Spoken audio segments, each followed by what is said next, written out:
Hello everyone Punjab success मंत्रा ਦੇ YouTube channel ਤੇ ਤੁਹਾਡਾ ਸਾਰਿਆਂ ਦਾ ਬਹੁਤ-ਬਹੁਤ ਸਵਾਗਤ ਹੈ। ਤਾਂ ਦੋਸਤੋ ਅੱਜ ਦਾ ਜਿਹੜਾ ਸਾਡਾ ਸੈਸ਼ਨ ਹੋਣ ਵਾਲਾ ਹੈ ਉਸ ਵਿੱਚ ਅਸੀਂ ਡਿਸਕਸ ਕਰਾਂਗੇ ਕਿ ਮੈਥਮੈਟਿਕਸ ਦੇ ਕੁਆਂਟੀਟੇਟਿਵ ਐਪਟੀਟਿਊਡ ਦੇ ਕਿਹੜੇ ਇੰਪੋਰਟੈਂਟ ਚੈਪਟਰ ਨੇ ਤੁਹਾਡੇ ਸਬ ਇੰਸਪੈਕਟਰ ਦੇ ਐਗਜ਼ਾਮ ਲਈ। ਤਾਂ ਦੋਸਤੋ ਕੁੱਲ ਮਿਲਾ ਕੇ ਹੁਣ 8 ਦਿਨ ਦਾ ਸਮਾਂ ਬਚਿਆ ਹੈ। ਉਸ ਤੋਂ ਬਾਅਦ ਆਪਣਾ ਕਾਂਸਟੇਬਲ ਦਾ ਹੈੱਡ ਕਾਂਸਟੇਬਲ ਅਤੇ ਸਬ ਇੰਸਪੈਕਟਰ ਦਾ ਪੇਪਰ ਤੁਹਾਡਾ ਹੋ ਜਾਵੇਗਾ। ਤਾਂ ਅਗਰ ਮੈਂ ਇਹ ਐਗਜ਼ਾਮਸ ਦੀ ਗੱਲ ਕਰਾਂ ਭਾਵੇਂ ਤੁਸੀਂ ਕਾਂਸਟੇਬਲ ਦਾ ਪੇਪਰ ਭਰਿਆ ਹੋਵੇ ਭਾਵੇਂ ਤੁਸੀਂ ਸਬ ਇੰਸਪੈਕਟਰ ਜਾਂ ਫਿਰ ਹੈਡ ਕਾਂਸਟੇਬਲ ਦਾ ਪੇਪਰ ਭਰਿਆ ਹੈ ਤਾਂ ਕੁਝ ਅਜਿਹੇ ਚੈਪਟਰਸ ਨੇ ਜਿਹੜੇ ਤੁਸੀਂ ਜ਼ਰੂਰ ਕਰਕੇ ਜਾਣੇ ਨੇ ਤਾਂ ਕਿ ਤੁਸੀਂ ਜਿਹਦੇ ਨਾਲ ਤੁਹਾਡਾ ਜਿਹੜਾ ਸਕੋਰ ਹੈ ਉਹ ਜ਼ਿਆਦਾ ਹੋ ਸਕੇ। ਠੀਕ ਹੈ ਜੀ। ਤਾਂ ਅੱਜ ਦੀ ਕਲਾਸ ਇਹਦੇ ਲਈ ਹੈ ਇਸੇ ਉੱਤੇ ਹੀ ਹੋਏਗੀ। ਇਹਦੇ ਵਿੱਚ ਅਸੀਂ ਦੇਖਾਂਗੇ how to approach score high in aptitude section. ਤਾਂ ਦੋਸਤੋ ਹਰ ਇੱਕ ਪੇਪਰ ਦੇ ਵਿੱਚ ਤੁਹਾਨੂੰ 30 MCQ ਵੇਖਣ ਨੂੰ ਮਿਲਣਗੇ, यानी कि 30 नंबर का जो पोर्शन होने वाला है, सॉरी 30 क्वेश्चन जोड़े होने वाले ने अपना, चाहे वो SI का पेपर है, चाहे हेड कांस्टेबल, चाहे कांस्टेबल का पेपर, तीनों पेपर का कंबाइन गल करूंगा मैं हूँ। ठीक है। तो ये पुलिस के एग्जाम लिए 30 क्वेश्चन ने आउट ऑफ 100 एक पेपर की जेकर मैं गल करा तो बहुत इंपोर्टेंट पार्ट होंगे है जी, बहुत इंपोर्टेंट रोल प्ले करता है क्वांटिटेटिव एप्टीट्यूड सैक्शन। तो तुहानू पता होना चाहिए कि किहड़े टॉपिक ने जिहड़े लास्ट के 7-8 दिन च तुसीं प्रिपेयर करने ने। तो ऑलरेडी अगर तुसीं एक बार पढ़िया होया तो वैल एंड गुड है। ਹੁਣ अगर रिवाइज करने का समा अगर ਤੁਹਾਨੂੰ घट मिल रहा है तो ये टॉपिक्स के उत्ते अगर तुसी थोड़ा जिहा भी स्ट्रेस दोगे तो ओबीअसली तुहाडे ये जिहड़े क्वेश्चंस ने ईजीली निकल जाएंगे। तो शुरू करते हैं जी टॉपिक्स तो। सब तो पहला असीं गल करांगे परसेंटेज दी। देखो मैं सिर्फ टॉपिक नहीं दसूंगा, टॉपिक्स के नाल नाल तुहानू सब टॉपिक भी दसूंगा कि अगर तुसी मान लो परसेंटेज नू रिवाइज करना है तो की पढ़ना है। ठीक है। रेशो नू रिवाइज करना है तो की पढ़ना उहदे विच। ठीक है। तो परसेंटेज की जेकर असीं गल करिए बेटा बेसिक चैप्टर हुंदे ने। तो अपार्ट फ्रॉम बेसिक्स अगर मैं इत्थे गल करा बेसिक्स तो इलावा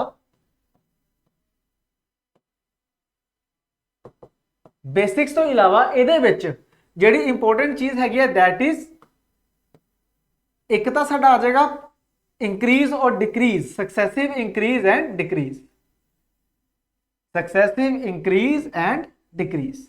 ਇਹਦੇ ਉੱਤੇ क्वेश्चन ਤੁਹਾਨੂੰ ਕਾਫੀ ਪੇਪਰ ਦੇ ਵਿੱਚ ਦੇਖਣ ਨੂੰ ਮਿਲ ਸਕਦੇ ਨੇ। ਅਪਾਰਟ ਫਰਮ दैट ਇੱਕ ਚੈਪਟਰ ਹੁੰਦਾ ਜੀ ਸਾਡਾ ਪ੍ਰੋਡਕਟ ਕੰਸਿਸਟੈਂਸੀ। ਠੀਕ ਹੈ ਜੀ, ਪ੍ਰੋਡਕਟ ਕੰਸਿਸਟੈਂਸੀ।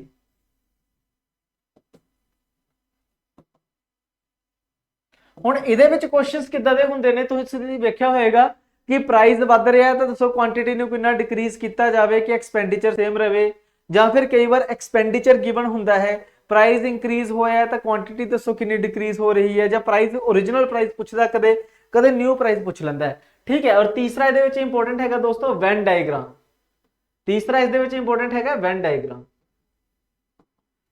तो कल नूं अगर तुसीं रिवीजन करन चलदे हो तो तुसीं ये चार चीज़ां जरूर पढ़नियां ने। ठीक है। परसेंटेज दे विच एक तो बेसिक चीज़ां successive increase and decrease, product consistency and Venn diagram. ठीक है जी। ये हो गया परसेंटेज का क्योंकि रिवीजन की गल कर रहे हैं मैं। ठीक है। हुण नैक्सट असीं गल करांगे बेटा इत्थे रेशो की। रेशो की जेकर असीं गल करिए तो रेशो भी एक बेसिक चैप्टर हुंदा है, बट रेशो दे विच जो पढ़न वालियां चीज़ां ने एक तां तुसीं सारिआं ने हैन एंड काउ जरूर करके जाना। हैन एंड काउ मैथड हुंदा जी, जरूर पढ़ के जाना सारिआं ने। इस दे उत्ते क्वेश्चन तुहानूं जरूर वेखण नूं मिलेगा। ठीक है। इस तो इलावा रेशो दे बेसिक सारे करके जाइयो कि रेशो नूं किवें ऐड किया जाता है, रेशो नूं किवें कंबाइन किया जाता है। होर कुछ भी इस दे विच पढ़न की लोड़ नहीं है, बस यह कि बेसिक्स चीज़ां सारियां तुहाडियां क्लीयर होणियां चाहीदियां ने। ठीक है। नैक्सट आऊगा साडे कोल simple interest and compound interest. अगर मैं सिंपल इंटरस्ट की गल करा बई तो सिंपल इंटरस्ट दे विच सिर्फ R% हुंदा जिहड़ा पढ़न वाला हुंदा जी कि R% नूं किद्दां सोल्व किया जाता है। इस तो इलावा इसके अगर बेसिक्स थोड़े बहुत तुहानूं पता ने तो बहुत ने, बेसिक कर लो बहुत ने। ठीक है जी। इस तो इलावा बच्चे सिंपल इंटरस्ट की जेकर मैं गल करा तो इहदे विच तुहानूं इन्वेस्टमेंट वाले क्वेश्चन पढ़न की लोड़ है। हुण इन्वेस्टमेंट वाले क्वेश्चन किद्दां दे क्वेश्चन हुंदे ने कि बई ए पर्सन है, बी एक ए पर्सन हैगा उन्हें 3 अलग अलग स्कीम्स दे विच पैसे जमा करवाए ने, पैसे इस तरीके नाल जमा करवाए ने कि at the end of each scheme he get same interest और सेम अमाउंट। इदां दे क्वेश्चन तुसीं वेखे होणगे। ये वाले क्वेश्चन इंपोर्टेंट होंगे ने साडे सिंपल इंटरस्ट दे विच। ठीक है जी। नैक्सट देखो जी, होर सिंपल इंटरस्ट कुछ नहीं पढ़ना, बस बेसिक तुहाडा इन्ना स्ट्रोंग होना चाहिए कि बई वो चीज़ तुसीं कंपाउंड इंटरस्ट दे विच यूज कर सको बस। ठीक है। इस तो इलावा बई कंपाउंड इंटरस्ट की जेकर मैं गल करा तो कंपाउंड इंटरस्ट दे विच तां बहुत चीज़ां ने पढ़न वालियां, बट इंपोर्टेंट असीं डिस्कस करांगे। जिवें सब तो पहला तो इहदे विच जिहड़ी आऊगी R% नूं कड्ढना। भाई R% नूं कड्ढना तुहानूं आउणा चाहिए क्योंकि इंपोर्टेंट है जी साडे कोलों ਇਸ ਤੋਂ ਇਲਾਵਾ ਇਸ ਦੇ ਵਿੱਚ ਸੀਰੀਜ਼ ਵਾਲੇ ਕੁਐਸਚਨ ਬਹੁਤ ਜ਼ਰੂਰੀ ਹੁੰਦੇ ਨੇ, ਜਿਵੇਂ ਕਿ ਕੁਝ ਪੈਸੇ ਨੇ 5 ਸਾਲ ਚ ਡਬਲ ਹੋ ਰਹੇ ਨੇ, 10 ਸਾਲ ਚ ਕਿੰਨੇ ਹੋਣਗੇ, 20 ਸਾਲ ਚ ਕਿੰਨੇ ਹੋਣਗੇ, 40 ਸਾਲ ਚ ਕਿੰਨੇ ਹੋ ਜਾਣਗੇ। ਠੀਕ ਹੈ, ਇਸ ਤੋਂ ਇਲਾਵਾ ਡਿਫਰੈਂਸ ਵਾਲੇ ਕੁਐਸਚਨ ਜ਼ਰੂਰ ਕਰਕੇ ਜਾਣਾ ਸਾਰਿਆਂ ਨੇ। ਐਸਆਈ ਤੇ ਸੀਆਈ ਦੇ ਜਿਹੜੇ ਡਿਫਰੈਂਸ ਵਾਲੇ ਕੁਐਸਚਨਸ ਹੁੰਦੇ ਨੇ ਉਹ ਸਾਰਿਆਂ ਨੇ ਜ਼ਰੂਰ ਕਰਕੇ ਜਾਣਾ ਹੈ ਜੀ। ਠੀਕ ਹੈ, ਔਰ ਲਾਸਟ ਦੇ ਵਿੱਚ ਆਉਣਗੇ ਜੀ ਆਪਣਾ ਇੰਸਟਾਲਮੈਂਟ ਵਾਲੇ ਕੁਐਸਚਨਸ।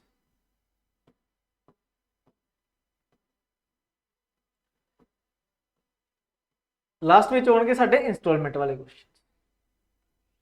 ਠੀਕ ਹੈ, ਕੰਪਾਊਂਡ ਇੰਟਰਸਟ ਦੀਆਂ ਇੰਸਟਾਲਮੈਂਟਸ ਵੀ ਕਾਫੀ ਇੰਪੋਰਟੈਂਟ ਰੋਲ ਪਲੇ ਕਰਦੀਆਂ ਨੇ। ਯਾਨੀ ਕਿ ਦੇਖੋ ਐਸਆਈ ਦੇ ਵਿੱਚ ਕੀ ਹੋਏਗਾ, ਸਿਰਫ R% ਔਰ ਇਨਵੈਸਟਮੈਂਟ ਵਾਲੇ ਕੁਐਸਚਨਸ, ਔਰ ਕੰਪਾਊਂਡ ਇੰਟਰਸਟ ਦੇ ਵਿੱਚ ਅਸੀਂ ਕੀ ਕਰਾਂਗੇ, R% ਨੂੰ ਕੱਢਣਾ ਸਿੱਖਾਂਗੇ, ਸੀਰੀਜ਼ ਵਾਲੇ ਕੁਐਸਚਨਸ ਹੋ ਜਾਣਗੇ, ਐਸਆਈ ਤੇ ਸੀਆਈ ਦੇ ਮਿਕਸ ਕੁਐਸਚਨ, ਡਿਫਰੈਂਸ ਵਾਲੇ questions, then after instalment based questions of CI. ਤਾਂ ਇਹ ਚੀਜ਼ਾਂ ਤੁਸੀਂ ਪੜ੍ਹਨੀਆਂ ਨੇ। ਠੀਕ ਹੈ, ਉਸ ਤੋਂ ਬਾਅਦ ਨੈਕਸਟ ਆਊਗਾ ਸਾਡੇ ਕੋਲ ਪ੍ਰੋਫਿਟ ਐਂਡ ਲੋਸ। ਹਾਂਜੀ, profit and loss one of the most important chapter, ਔਰ ਇਹਦੇ ਵਿੱਚ ਤਾਂ ਪੇਪਰ ਦੇ ਵਿੱਚ ਕਾਫੀ ਕੁਐਸਚਨ ਸਾਨੂੰ ਪੁੱਛੇ ਜਾ ਸਕਦੇ ਨੇ। ਮੈਂ ਤਾਂ ਇਹ ਦੇਖ ਰਿਹਾ ਕਿ ਘੱਟੋ ਘੱਟ ਵੀ ਮੈਨੂੰ ਮੇਰੇ ਅਕੋਰਡਿੰਗ ਪ੍ਰੋਫਿਟ ਐਂਡ ਲੋਸ ਦੇ ਤੁਹਾਨੂੰ 3 ਤੋਂ 4 ਕੁਐਸਚਨ ਆਉਣਗੇ।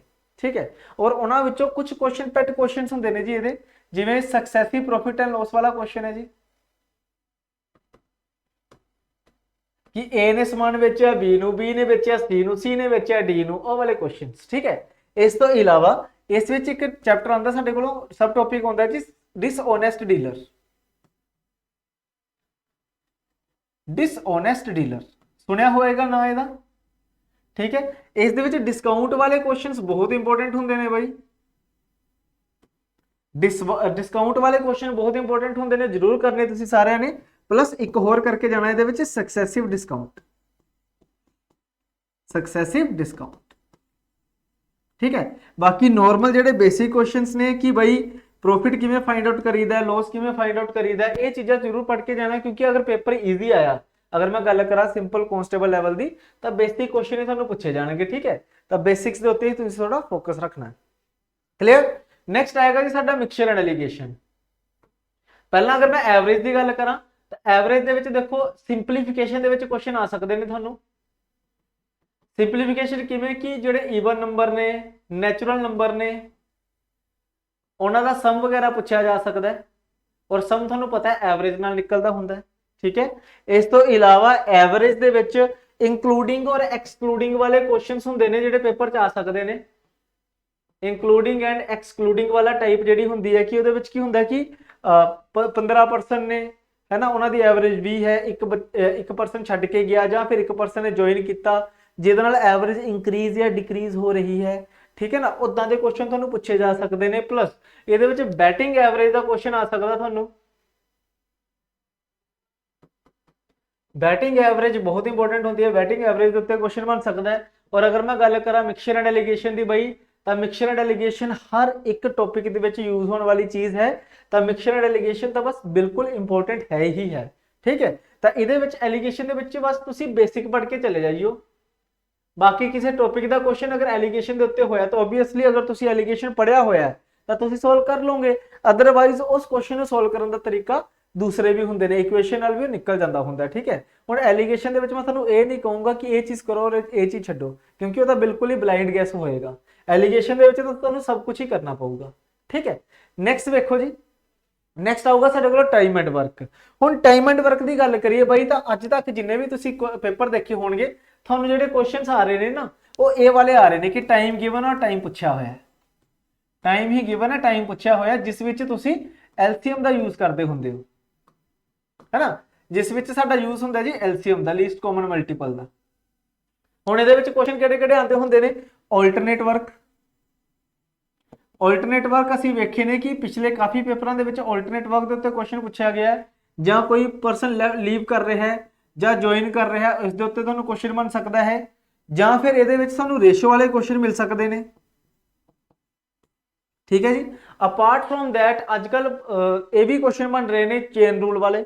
ਚੇਨ ਰੂਲ ਦਾ ਜਿਹੜਾ ਬੇਸਿਕ ਕੁਐਸਚਨ ਹੈ ਨਾ, ਇਹ ਤੁਹਾਨੂੰ ਕਾਂਸਟੇਬਲ ਦੇ ਪੇਪਰ 'ਚ ਪੁੱਛਿਆ ਜਾ ਸਕਦਾ ਹੈ। ਚੇਨ ਰੂਲ ਦੀ ਜੇਕਰ ਮੈਂ ਗੱਲ ਕਰਾਂ, ਹੁਣ ਚੇਨ ਰੂਲ ਹੁੰਦਾ ਕੀ ਹੈ ਜੀ, ਇਹ ਵਾਲਾ m1 d1 upon w1 is equal to m2 d2 upon w2। ਤਾਂ ਇੱਕ ਵਾਰ ਤੁਸੀਂ ਨਾ ਰਫ ਉੱਪਰੋਂ ਦੇਖ ਲੈਣਾ ਹੈ, ਸੌਖੇ ਕੁਐਸਚਨ ਹੁੰਦੇ ਨੇ ਬਿਲਕੁਲ। ਠੀਕ ਹੈ, ਨੈਕਸਟ ਆਏਗਾ ਆਪਣਾ ਪਾਈਪ ਐਂਡ ਸਿਸਟਮ। ਤਾਂ ਬਾਈ ਪਾਈਪ ਐਂਡ ਸਿਸਟਮ ਦੇ ਵਿੱਚ ਵੀ ਆਲਟਰਨੇਟ ਵਰਕ ਦੇ ਉੱਤੇ ਕੁਐਸਚਨ ਆਉਣਗੇ। ਆਲਟਰਨੇਟ ਵਾਲੇ, ਇਸ ਤੋਂ ਇਲਾਵਾ ਨੈਗੇਟਿਵ ਵਰਕ, ਨੈਗੇਟਿव वर्क जरूर पढ़ के जाना, ठीक है। और ये एक लास्ट टाइप बनती होंगी है कैपेसिटी वाले क्वेश्चन, तो कैपेसिटी उत्ते जिहड़े क्वेश्चन होंदे ने करके जाना, और इंपोर्टेंट टाइप सही ने, ठीक है। मतलब इंपोर्टेंट टॉपिक्स तो असीं कर ही रहे हैं, नाल इंपोर्टेंट टाइप्स दस रहे तुहानूं कि ये चीज़ां तुसीं करके जरूर जाइओ, ठीक है। दैन आऊगा साडे कोल time and distance and boats and streams. तो दोस्तों बोट एंड स्ट्रीम तो सारी ही पढ़नी है, क्योंकि है ही कुछ नहीं, दे विच सारा ही पढ़ना है, ये तो 2-3 टाइप्स होंदियां ने, सारियां करके जानियां ने। टाइम एंड डिस्टेंस की जेकर मैं गल करा तो ये ज्यादा मेहनत करने की लोड़ नहीं है, एक तो एवरेज स्पीड पढ़ के जाओ, और एक अपना early late concept,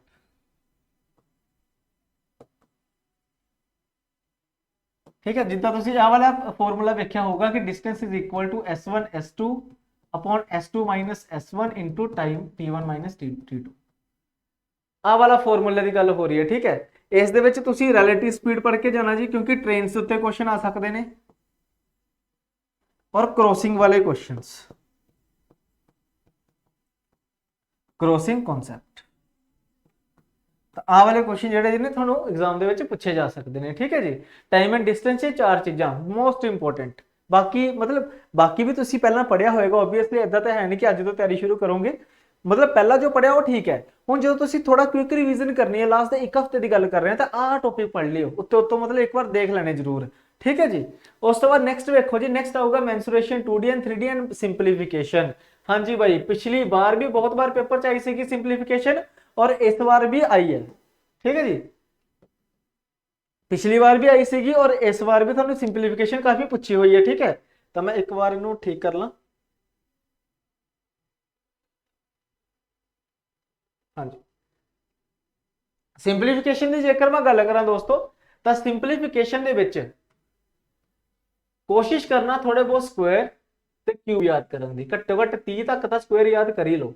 I hope तुहानूं याद आउंदे ही होने ने, पर 30-35 तक घट्टो घट्ट करके जाइयो, 20 तक क्यूब याद करके जाइयो, 20 तक पहाड़े पुड़े याद कर लियो, टेबल्स है ना, ताकि सिंपलीफिकेशन के जो 3-4 क्वेश्चन ने वो ईजीली तुसीं कर सको, ठीक है। इक्वेशन बेस्ड क्वेश्चन भी हो सकते हैं, ध्यान नाल करिए जरा, ठीक है। इक्वेशंस भी तुहानूं इहदे विच पुछियां जा सकदियां ने, क्लीयर। उस बाद अगर मैं गल करा मैंसुरेशन 2D ते 3D दी, तो इनू करन दा बाई हुण इक्को ही तरीका है। हुण मैं ये तो नहीं कहूँगा कि बड़ा कुछ आऊगा, बट अगर असीं 2D की गल करिए बच्चे, तो 2D दे विच तुसीं पढ़ के की जाना है, एक तो स्क्वायर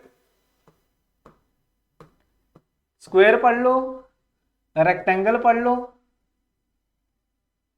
ठीक है। इस तो इलावा ट्रायंगल पढ़ लो जिन्नियां भी हैगियां ने, ट्रायंगल पढ़ लो, ठीक है। ट्रायंगल तो बाद इहदे विच होर की आएगा साडे कोल सर्कल। ये 4 चीज़ां पढ़ के जाना, इन्हां विचों क्वेश्चन आने के चांसेस पूरे ने, ठीक है। और अगर असीं 3D की गल करिए, तो 3D दे विच बई की इंपोर्टेंट हुंदा साडे कोल, सिलेंडर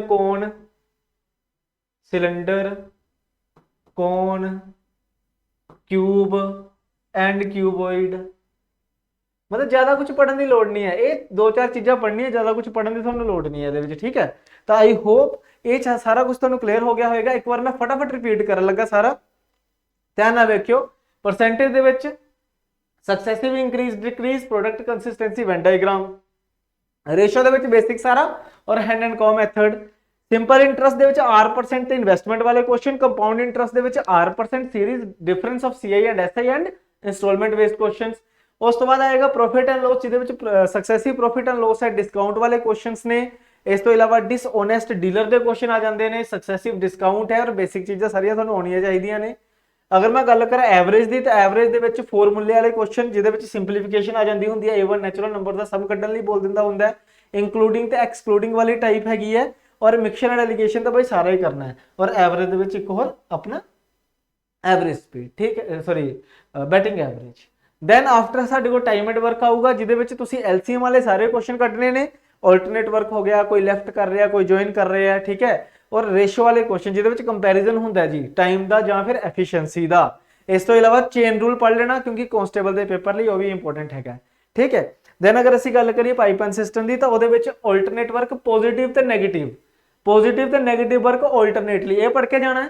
प्लस नैगेटिव वर्क बारे थोड़ा पढ़ लेना तुसीं सारिआं ने, और कैपेसिटी वाले क्वेश्चन करने ने इहदे विच, ठीक है। उस तो बाद टाइम एंड डिस्टेंस दे विच आऊगी एवरेज स्पीड, ਐਵਰੇਜ ਸਪੀਡ ਬਹੁਤ ਜ਼ਰੂਰੀ ਹੈਗੀ ਹੈ, ਠੀਕ ਹੈ। ਉਸ ਤੋਂ ਬਾਅਦ ਸਾਡੇ ਕੋਲ ਆਏਗਾ early late concept, relative speed ਆਏਗੀ ਔਰ ਕ੍ਰੋਸਿੰਗ ਵਾਲੇ ਕੁਐਸਚਨ।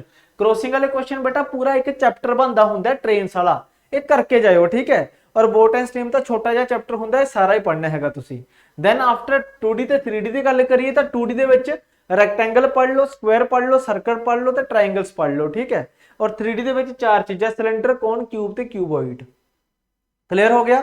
ਤਾਂ ਇਹ ਚੀਜ਼ਾਂ ਨੇ ਬੱਚੇ ਜੋ ਤੁਸੀਂ ਕਰਨੀਆਂ ਨੇ ਸਾਰਿਆਂ ਨੇ, ਛੱਡਣਾ ਨਹੀਂ ਹੈਗਾ ਇਹ ਚੀਜ਼ਾਂ। ਲਾਸਟ ਦੇ 7 ਦਿਨ ਦੇ ਵਿੱਚ ਅਗਰ ਇਹ ਚੀਜ਼ਾਂ ਤੁਸੀਂ ਰਿਵਾਈਜ਼ ਕਰਕੇ ਜਾਂਦੇ ਹੋ ਤਾਂ 30 ਵਿੱਚੋਂ ਘੱਟੋ ਘੱਟ 25 ਕੁਐਸਚਨ ਕਰਕੇ ਆਓਗੇ, ਇਸ ਚੀਜ਼ ਦੀ ਫੁੱਲ ਗਾਰੰਟੀ ਹੈ ਜੀ, ਠੀਕ ਹੈ। ਬਾਕੀ ਅਗਰ ਤੁਹਾਨੂੰ ਇਹ ਸੈਸ਼ਨ ਵਧੀਆ ਲੱਗਿਆ ਹੋਵੇ ਤਾਂ ਚੈਨਲ ਨੂੰ ਸਬਸਕ੍ਰਾਈਬ ਕਰਨਾ ਨਾ ਭੁੱਲਿਓ, ਵੀਡੀਓ ਨੂੰ ਲਾਈਕ ਕਰ ਦਿਓ ਸਾਰੇ ਬੱਚੇ ਇੱਕ ਵਾਰ, ਠੀਕ ਹੈ। ਔਰ ਸ਼ੇਅਰ ਕਰੋ ਆਪਣੇ ਦੋਸਤਾਂ ਨਾਲ ਵੀ। ਬਾਕੀ ਹੁਣ ਨੈਕਸਟ ਕਲਾਸ ਦੇ ਵਿੱਚ ਮਿਲਾਂਗੇ ਦੋਸਤੋ, ਧੰਨਵਾਦ, ਥੈਂਕ ਯੂ ਵੈਰੀ ਮਚ।